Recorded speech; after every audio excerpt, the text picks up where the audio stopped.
Welcome back to the Bong academy YouTube channel. আমি তোমাদের সৌমেন দা। তো এইমাত্র ওয়েস্ট বেঙ্গল পুলিশের অফিসিয়াল ওয়েবসাইটে একটা অফিসিয়ালি নোটিফিকেশান প্রকাশিত করা হলো। তো কী বলা হচ্ছে সেই নোটিফিকেশানে, সেটাই আজকের এই ভিডিওর মাধ্যমে তোমাদের সামনে তুলে ধরতে চলেছি। তো পুরো ভিডিওটা দেখার চেষ্টা করবে। আর তোমরা যদি এই চ্যানেলে নতুন হয়ে থাকো, অতি অবশ্যই চ্যানেলটাকে সাবস্ক্রাইব করে পাশে থাকা বেল আইকনটাকে প্রেস করে দেবে। যে কোনো ছোটো বড়ো আপডেট, অথেন্টিক আপডেট পেতে অতি অবশ্যই চ্যানেলটাকে সাবস্ক্রাইব করে দেবে।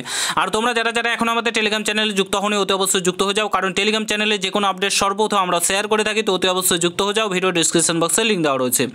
তো অন স্ক্রিন তোমরা দেখতে পাচ্ছ ওয়েস্ট বেঙ্গল পুলিশের অফিসিয়াল ওয়েবসাইটে আমরা রয়েছি। এই ওয়েবসাইটে আসার পর তোমরা একদম প্রথমেই দেখতে পাবে, এখানে দেখতে পাচ্ছ 10/4/2024, এখানে recommend to the post of sub inspector in West Bengal police 2024 তোমাদের এখানে নোটিফিকেশান জারি হয়েছে। এখানে গেট ডিটেলসে সিম্পলি ক্লিক করলে তোমাদের সামনে একটা নতুন পেজ ওপেন হয়ে চলে আসবে।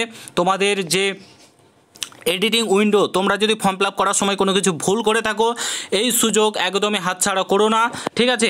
ঠিক করে নাও, বারবার করে বলছি, আর সুযোগ দেবে না। এবং পরবর্তীকালে কিন্তু তোমার ফর্মটা রিজেক্ট হতে বাধ্য। এবার প্রচুর পরিমাণে ফর্ম কিন্তু রিজেক্ট করবে, ঠিক আছে? তো তার জন্য বলছি, ওয়েস্ট বেঙ্গল পুলিশ কনস্টেবলেরও বর্তমানে চলছে এবং WBP তোমাদের এই SI-এরও দিয়ে দিল। তো দুটোই ঠিক করে নাও, ঠিক আছে? ভুল যদি হয়ে থাকে। 10/4/2024 এখানে দেখতে পাচ্ছ edit and personal information gate details, এখানে ক্লিক করবে। ক্লিক করার পর তোমাদের সামনে আর একটা নতুন পেজ ওপেন হবে, ঠিক আছে? সেই পেজে তোমাদেরকে ক্লিক করতে হবে।